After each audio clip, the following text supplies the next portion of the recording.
police. So you might be wondering how we got here. Well, it comes down to dual agency. Why are states outlawing dual agency? That's what we're trying to figure out. I'm going to break it down in this video for you, and hopefully that won't happen to me.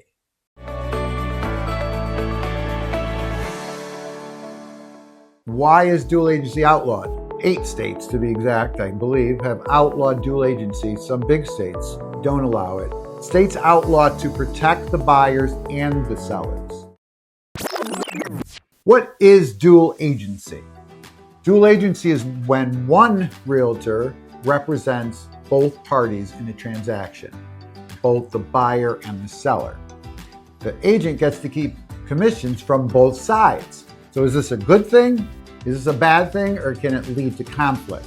That's what we're going to discuss in this video today. Common misconception is that buyers, in a lot of cases, think if they go directly to the listing agent, they're going to get a better deal.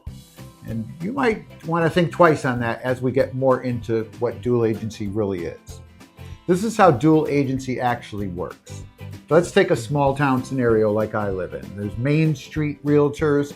There are signs in the middle of the road, and somebody comes into the town and wants to buy a house in our town or look for a house in our town. And they'll typically, and you see this on vacation or wherever you go, they'll go into a real estate office and they'll start talking to the people, whoever's on the desk that day, and ask about different homes. And in a lot of cases, most of these small town firms or any firm, whether it's the big brand, they're going to show their houses first. It's just a, they may, oh no, we're not, we're going to find out what's just perfect for the buyer. But greed rules everything. So they're going to show you their houses. Hey, if the house fits, great. They made a sale, they're going to sign you up right then and there, and they're going to have themselves a dual agency situation on their hand where they make both commissions. So in today's digital age, most of the time when you're looking for a home, you're going to go to Zillow or Realtor.com or other websites that have all the listings on one site, and you can find a house, and usually people click a button, but that's a story for a whole nother day, what happens after you click that button. Want to learn more. But if you find a house and again go directly to the listing agent has to really look out for the best interest of their client. Now, who's their client first? Their first client is the person they signed to sell their home. So the seller and the listing agent work together to market and list their home. So when you come into the equation and you're thinking, well, if I go direct to the listing agent, maybe I'll have a better chance of getting the deal. Maybe I'll get a better deal. But the listing agent's job, no matter what the law says about dual agency, because it's legal in a lot of places, the listing agent has a fiduciary duty to the seller. They can't disclose any information about the seller. They can't disclose the finances. There's so much they have to keep to themselves. So when you walk in and you sign up with the listing agent as part of that package, now how do they take good care of their seller and take good care of you, the buyer? I personally believe it's impossible. And these are some of the main problems with dual agency. So it's, again, who are they really working for? And this is mainly for buyers, but what about sellers? So you're the seller of the home, and you've signed with a realtor that you believe is going to look out for your best interest, and then that double commission comes walking in their door where they're keeping all the money.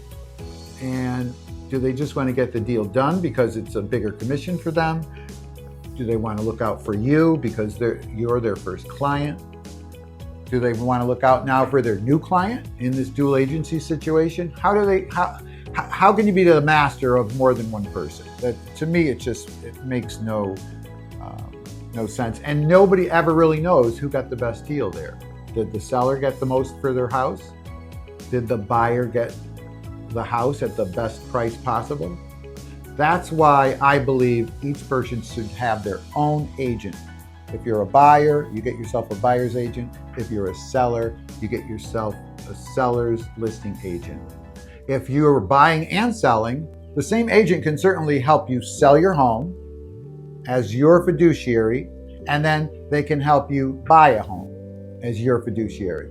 That's not a conflict. The conflict is when they bring you in a person and says, hey, I got a guy that's going to buy your house.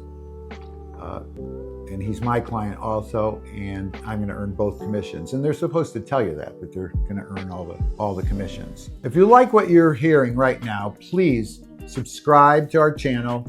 Click that like button so you get notifications, and we look forward to seeing you in future videos. Separate representation ensures that both parties have someone advocating for them.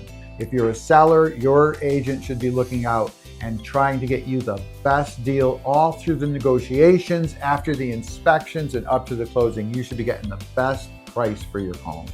And if you're the buyer, your buyer's agent should have you trying to get the home at the least price, right? At the best deal possible. This is a new time in real estate, and everybody's wondering, should I have a buyer's agent or not? Everybody should have a buyer's agent. If you're buying, get your own agent. So thanks for watching our video on dual agency. I hope this opens your eyes to the process just a little bit. We're going to talk a lot about this in future videos. So I hope you'll hit that subscribe button, and we look forward to seeing you in the next video. Thanks. Have a great day.